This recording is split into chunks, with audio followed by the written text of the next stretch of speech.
What happens when a former royal walks into CNN thinking she owns the place?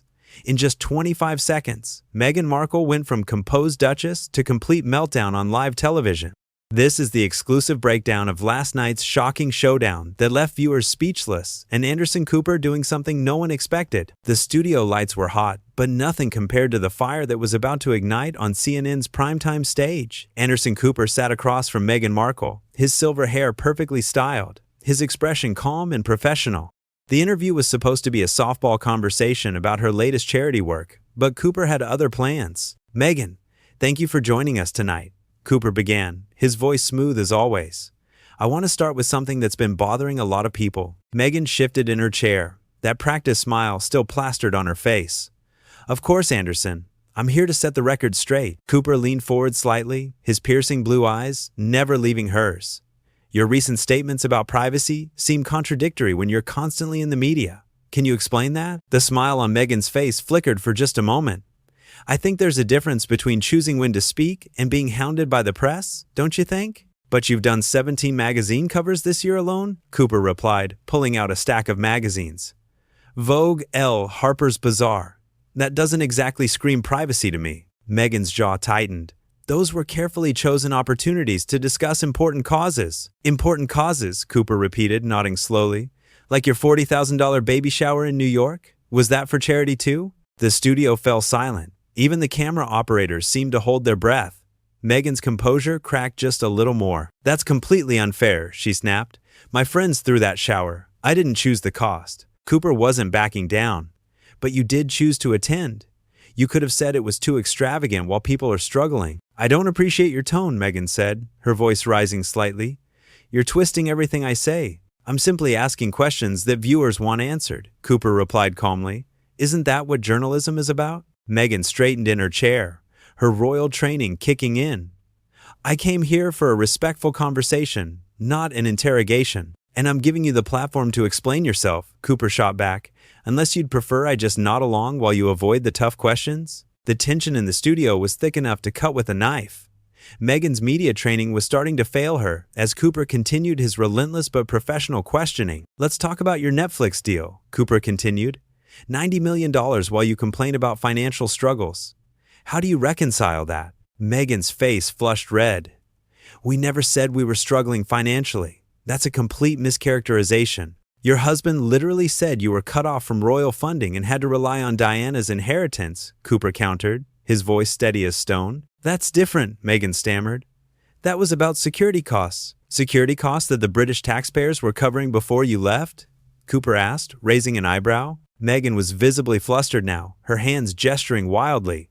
"You don't understand the full picture, Anderson." "Then help me understand," Cooper said, leaning back in his chair. "Because from where I'm sitting, it looks like you wanted royal titles without royal responsibilities." The words hit like a sledgehammer. Meghan's face went from flushed to pale in seconds. "How dare you!" she whispered, her voice shaking with rage. Cooper didn't flinch at her fury. If anything, he seemed more determined to press forward. "I'm simply stating what millions of people are thinking, Meghan. You can't have it both ways." "You have no idea what we've been through," Meghan shot back, her voice climbing higher. "The racism, the attacks, the complete lack of support from the institution. And those are serious issues that deserve discussion," Cooper acknowledged. "But that doesn't excuse inconsistent behavior or explain why you're now profiting from the very title you claim caused you so much pain." Meghan stood up abruptly, her chair scraping against the studio floor. "I don't have to sit here and take this from you." "Actually, you do," Cooper said calmly, gesturing to her chair. "You agreed to this interview. You can't just walk away when the questions get uncomfortable." "Uncomfortable?" Meghan laughed, but there was no humor in it. "This is character assassination disguised as journalism." Cooper's expression remained unchanged. "This is accountability journalism. Something you seem unfamiliar with." The studio crew exchanged nervous glances. This was spiraling out of control fast, but Cooper showed no signs of backing down. "You sit there in your privileged position," Meghan continued, her voice shaking with anger, "judging me for trying to build a life for my family. A life worth hundreds of millions while playing the victim card," Cooper replied without missing a beat. "The math doesn't add up, Meghan." "The math?" she screamed, completely losing her composure. "You want to talk about math? Let's talk about how much money CNN makes exploiting people's pain for ratings." Cooper leaned forward, his voice deadly calm. We're not the ones selling our family drama to the highest bidder. That was the final straw.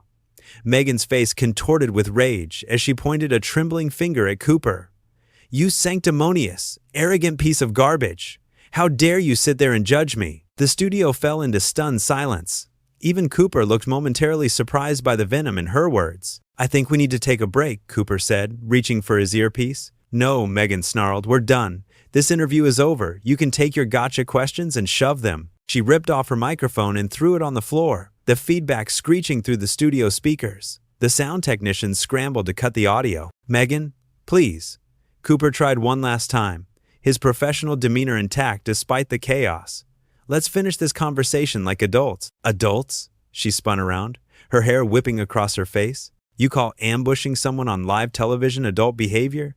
You're nothing but a ratings-hungry vulture. Security guards appeared at the edge of the set, uncertain whether to intervene.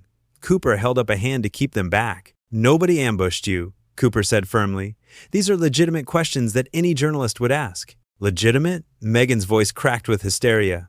You've been gunning for me from the moment I sat down. This whole thing was a setup. The only setup here is the one you created for yourself with contradictory statements and hypocritical behavior, Cooper replied, his patience finally starting to wear thin. Meghan grabbed her purse and headed for the studio exit, but she wasn't done yet. She turned back one final time, her face twisted with fury. You know what, Anderson? You're just another bitter old man who can't stand seeing a strong woman succeed. This network is pathetic, and so are you. With that, she stormed off the set, leaving Cooper sitting alone under the hot studio lights.